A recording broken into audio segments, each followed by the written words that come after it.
안녕하세요, 닥터 코뿔소입니다. 우리나라는 좌식을 정말 좋아하는 나라예요. 우리나라 사람들은 소파 위에 앉지 않고 등받이로 주로 사용한다. 물론 저도 자주 그렇게 앉아서 TV를 보고요. 또 식당을 가보면 예전에는 좌식, 방바닥에 앉아서 이렇게 따뜻하게 온돌이 들어간 그런 식당이 많았거든요. 그렇게 운영을 하던 식당조차도 요즘은 테이블이랑 의자로 바꾸는 곳이 굉장히 많습니다. 얘기를 들어보면 운동화를 벗기 귀찮아하는 손님들 때문에 한 가지, 두 번째는 좌식을 못하는 사람들이 있어요. 좌식을 못하는 사람이 한 명만 있어도 그 모임 자체가 예약이 되지 않겠죠. 이런저런 이유로 좌식 문화가 옛날보다 좀 줄고는 있습니다. 그래서 오늘 무슨 얘기를 할 거냐면 좌식이 되지 않는 이유가 도대체 무엇인가, 그럼 해결은 할 수 있는 건가에 대해서 이야기해볼까 합니다. 좌식을 하려고 하면 고관절 주변이 아파서 대부분 좌식을 못한단 말이에요. 고관절은 엉덩이랑 이 대퇴, 허벅지뼈랑 사이에 있는 관절입니다. 보통 척추관절병원이 서울, 경기에 많이 있어요. 그 척추관절병원을 많이들 가십니다. 아, 고관절이 이제 문제가 있나 보다 라고 가는데 엑스레이 찍어봐도 큰 문제가 없으니까 이제 MRI를 찍겠죠. 난 이제 너무 아파서 MRI까지 찍었는데 의사가 보더니 약간 염증 소견은 약간 있는데 이렇게까지 안 될 건 아닌데 수술할 정도는 아닌 것 같은데요? 라는 이야기를 듣는 경우가 많이 있습니다. 근데 나는 당장 아픈데 수술할 정도 아니면 어떡하라는 말이냐? 라고 하시면서 그럼 약을 드세요. 약을 먹으면서 한 3개월 지켜봅시다.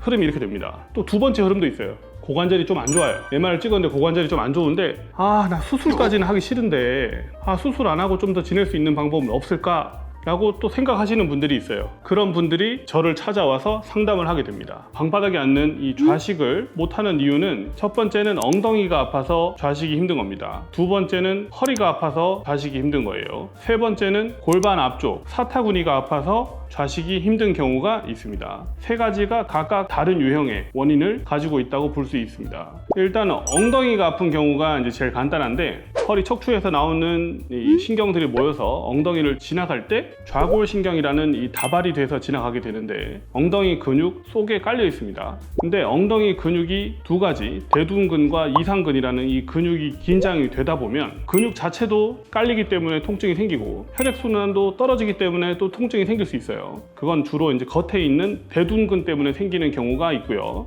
반대로 말하면 대둔근을 좀 풀어줄 수 있는 방법의 치료를 하고 이상근을 좀 풀어줄 수 있는 방법의 치료를 하게 되면 바닥에 앉는 게 편해지겠죠. 두 번째 경우는 허리가 아픈 유형이에요. 바닥에 앉게 되면 특별하게 허리가 아픕니다.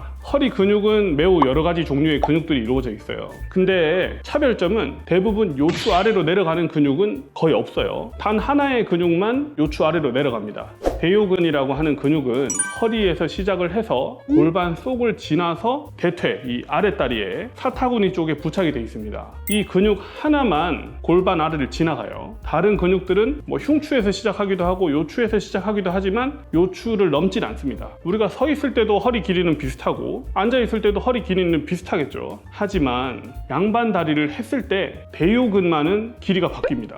그 양반 다리를 유지를 하려면은 어느 정도 힘을 준 채로 유지를 해줘야 되는데 대요근이 혈액순환이 떨어져 있고 긴장이 돼 있는 분은 대요근 자체 허리 근육 통증도 점점 심해질 수밖에 없고요. 이게 허리 뼈에 붙어 있단 말이에요. 요추뼈에 붙어 있는데 뼈를 잡아당길 수밖에 없습니다. 심하게 긴장을 해서 잡아당기게 되면 디스크에도 안 좋은 영향을 주겠죠. 그럼 좌식을 할 때 허리가 아파서 힘든 분들은 대요근이 건강해지면 되겠죠. 혈액순환이 개선이 되고 뭉친 근육이 좀 풀어지면 되는데 대요근은 다리를 앞뒤로 찢는 스트레칭을 보통 우리가 강조합니다. 그리고 평소에 걷는 운동을 좀 꾸준히 하다 보면 대요근의 혈액순환이 증가되고 근육이 건강을 찾을 수도 있고, 그렇게 해도 힘든 분들은 따로 치료를 하면 되겠죠. 중요한 건 원인이 대요근에 있구나가 중요하지 않을까 싶습니다.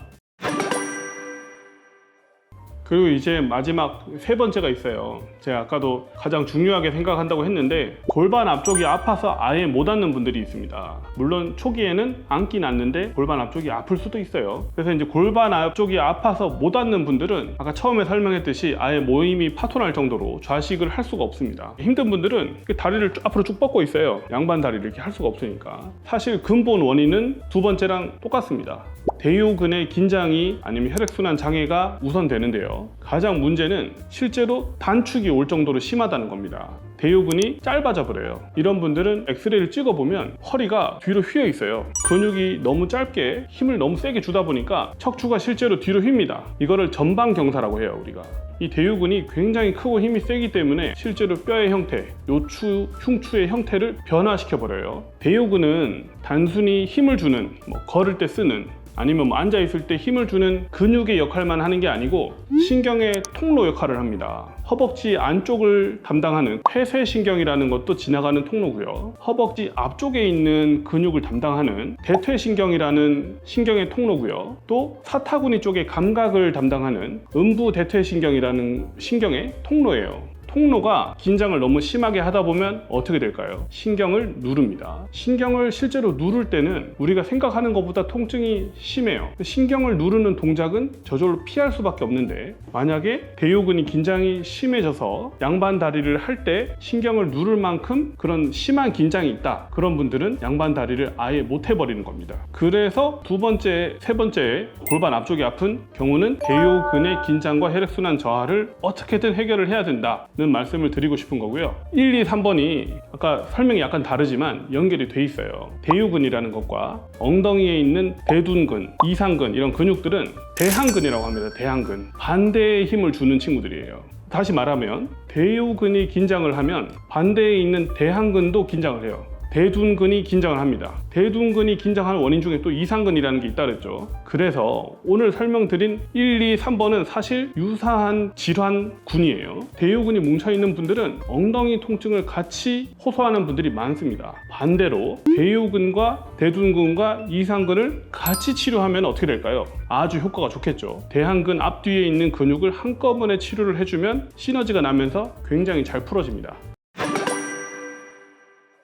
오늘 대요근이랑 대둔근, 이상근, 또 신경이 눌리고 이런 얘기들을 했어요. 나는 좌식이 잘 되니까 신경 쓸 거 없어, 문제 없어 라고 생각하실지 모르겠지만 언제든 젊은 사람도 찾아올 수 있는 병입니다.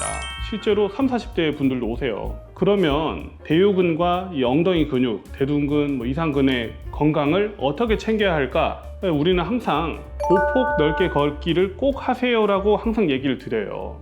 많이 하실 필요 없습니다. 하루에 딱 20분만 하십시오. 공원에 나가서 20분만 보폭 넓게 걷기를 하는 것만으로도 하루 동안 쌓였던 피로나 염증이나 아니면 혈액순환 저하 같은 걸 충분히 회복하실 수도 있을 거예요. 건강하시다고 너무 자만하시면 안 됩니다. 안 아픈 거는 고장이 나지 않아서가 아니에요. 중요한 건 고장은 나 있어요. 아주 청소년, 젊은 친구들 빼고는 다 고장이 몸에 누적이 됩니다.